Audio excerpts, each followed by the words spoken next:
Before we get on with the podcast, I'd like to mention that I now have 3 books for sale on Kindle. Recommended Reading for the True Conservative, Bad Democrat, and now Evil Liberal. All available for $3.99 or through Kindle Unlimited. Now, on with the podcast.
I walked outside one day in New York, and there's this guy out there. He was just yelling at this cab driver. He goes, hey, pal, hey, that's a lady. She's a lady. You get out, you open the door for her. She's a lady. I don't know how they do things in your country. He said that. He combined racism with chivalry. He was, I guess, a chivalracist. I never met one before. I assume he came up during the civil rights movement, but it's a different... Good morning. It's Friday, Music Friday, July the 31st, and this is The True Conservative. Welcome to all the butchers, bakers, and candlestick makers out there. I'm Ron, your host, and the only true conservative in the United States today. So today, after the Serenity Prayer and the patriotic song of the day, we will have Varney and Company, Evil Liberal, and music. All that and more when I get back.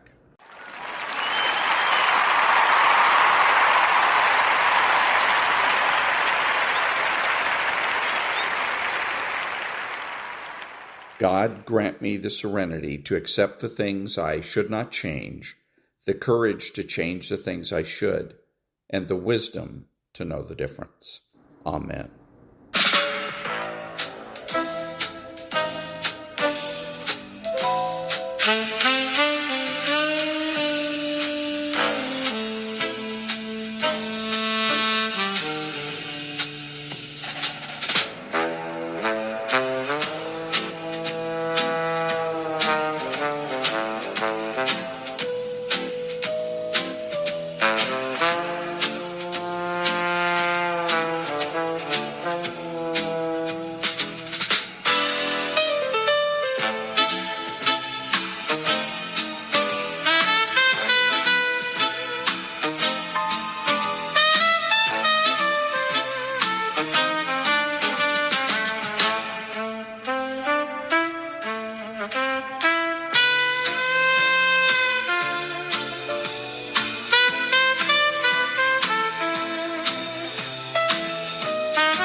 Thank you. Now, Varney and Company. Sit up now. Ashley Webster in for Stu. Ashley, take it away. Hey, thank you, Maria. Good morning to you, and good morning, everyone. Indeed, I'm Ashley Webster in for Stu Varney today. Let's get right to it. President Trump taking his cabinet to Camp David today. On the agenda, the Board of Peace reaching an agreement on the complete disarmament of Hamas and all groups in Gaza, if you believe it. Meantime, Iran and the U.S. trading missiles as the 5-month war now expanding into Egypt. To the markets, futures are higher this morning after yesterday's gain. The Dow, the S&P and the Nasdaq all on the positive side. Taking a look at that 10-year, hitting an 18-month high, the 10-year Treasury up to 4.70. Inflation concerns among investors. The 10-year up more than 3 basis points. Take a look at Apple. The company beating earnings and revenue estimates as iPhone sales jumped 22%. Great, but issued a weaker guidance, blaming supply constraints. Apple in the pre-market down 7.6%. Meanwhile, Amazon revenue soaring. Investors like it. It seems their AI investments are paying off. Amazon up 11% ahead of the opening bell. The price of oil coming in right now at $85, up $2 or 2.5%. Let's take a look at gas prices around the country, averaging $4.10. In California, well, it's always higher, isn't it? It's at $5.65.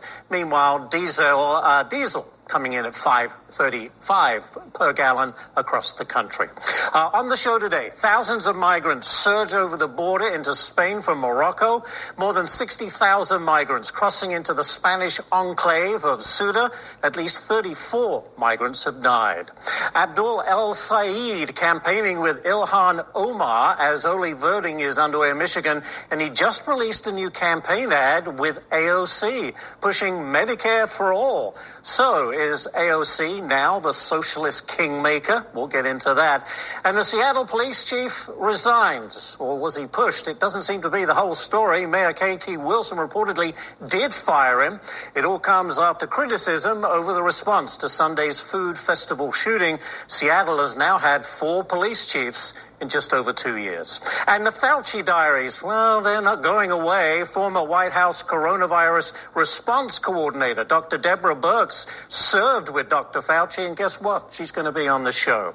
And another AI model breaking out of testing. Anthropic's AI hacking 3 unnamed companies while out of its isolated environment. Turns out Claude snuck out by himself onto the internet. Absolutely frightening. It is Friday, July 31st. Varney and Company is about to begin. Okay, so good old Stuart Ashley. I guess Varney's going to take a 4-day weekend. He's exhausted from having to sit on his ass and read a teleprompter. But anyways, when they were talking about what's going on in Spain, the Moroccans coming across the border, somebody had mentioned that these were all military-aged men. And if you look, they look like they're guys between 18 and 25 years old. Not only military-aged, but working-aged. Because the key here, the whole reason that European countries are allowing these people to come over the border despite the protests of their own citizens is because they need workers. Nobody's having children around the world, or at least in the Western Hemisphere. Nobody's having kids. I think in the United States it's 1.2 children per household. And that's not enough, especially in Europe, which is a socialist society in which there's lots and lots of benefits like national health services and early retirements. People can retire when they're 40 or 50 years old. Well, someone has to pay for that. It's the same thing in the United States. Social Security is scheduled to go bust in 2035. That's the last I heard anyhow. And so how are they going to deal with that? Well, you can raise taxes, cut benefits, a combination of the two, or you allow all kinds of people into the country as soon and as fast as you possibly can so that you can put them to work so that they start paying the taxes into the systems to support them. And that's what's going on in Europe.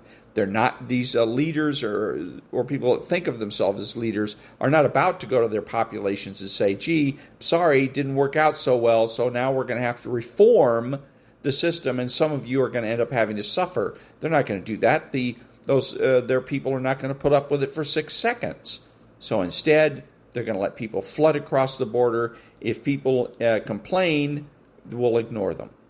Because as far as they're concerned, it's still the best option. Back in a minute.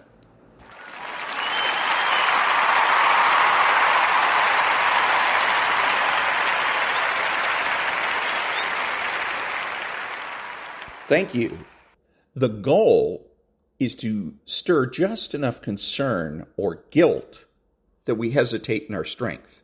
Because once we hesitate, once we begin to second-guess our decision to separate ourselves from the chaos, they gain a sliver of influence. Again, that sliver is all they need. Obligation doesn't always come in the form of emotional appeals. It can also look like practical requests. They might ask you to help them with something they can't do alone, to just talk for 5 minutes, or to explain what went wrong so they can understand. These requests seem harmless on the surface. They may even appear reasonable. But what's actually happening is that the liberal is trying to reopen the door you've closed. They know that if they ask directly for a second chance, they risk rejection. So instead, they dress their need for control as a plea for help or charity. And if we respond, even with the best intentions, we may find ourselves slowly pulled back into a dynamic we worked hard to escape. Liberals are masters of emotional manipulation because they lack empathy, but know how to mimic it. They can mirror vulnerability. They can feign regret.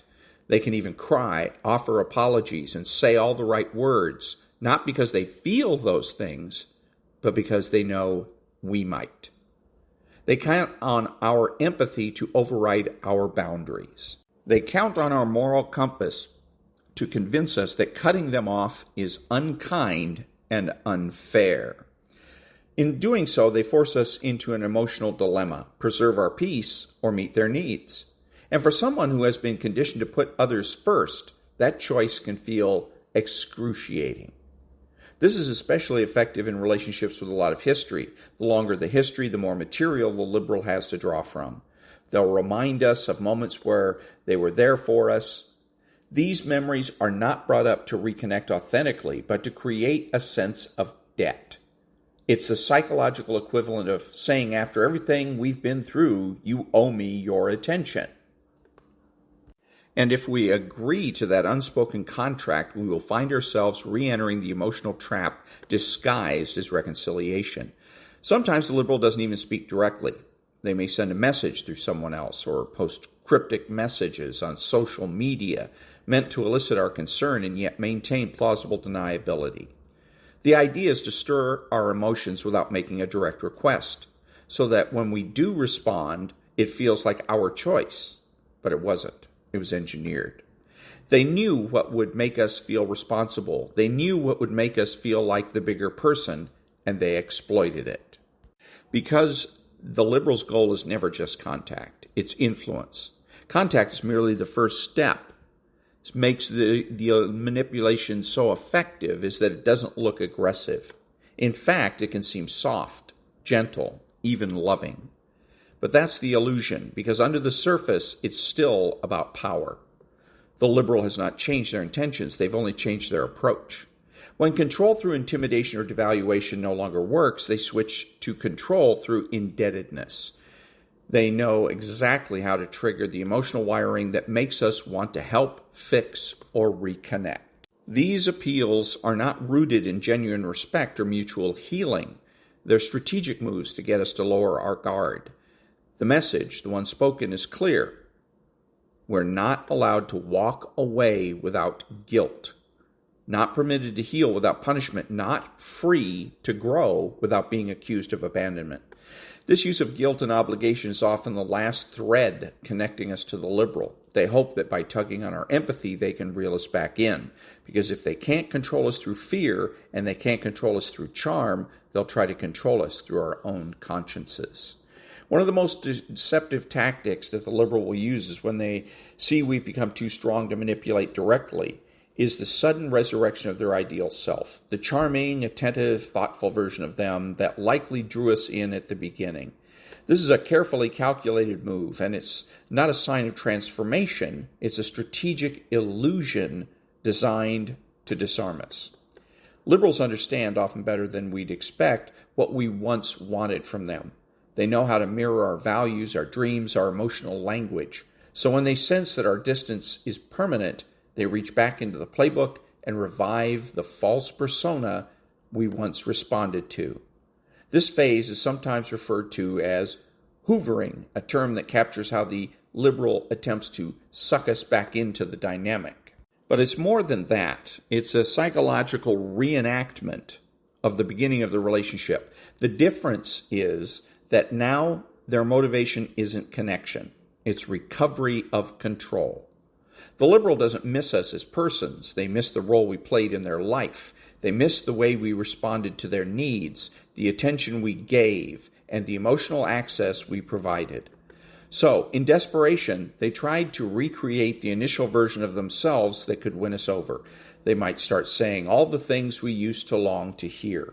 They may apologize, take responsibility, or claim to finally understand what went wrong. They might even adopt our language of healing and growth. These words can be compelling. After all, every human being wants to believe in change. We're wired to hope for redemption, to believe that people can evolve, and that maybe, just maybe, our pain wasn't in vain. The liberal knows this, and they exploit it. This realization tactic works not by force, but by seduction. It's not loud or aggressive. It's subtle, emotionally intelligent, and often eerily convincing. The liberal isn't trying to overpower us anymore. They're trying to align with us. That alignment, however, is surface level. It's mimicry, not integrity. The purpose is to bypass our defenses. And if we let our guard down, if we start to believe that this time might be different, the cycle begins again, because nothing underneath has truly changed. Back in a minute.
Thank you. This is Ron, your host, the only true conservative in the United States today, bidding adios to all the butchers, bakers, and candlestick makers out there, and reminding you that you're not neutral and that the government has no rights.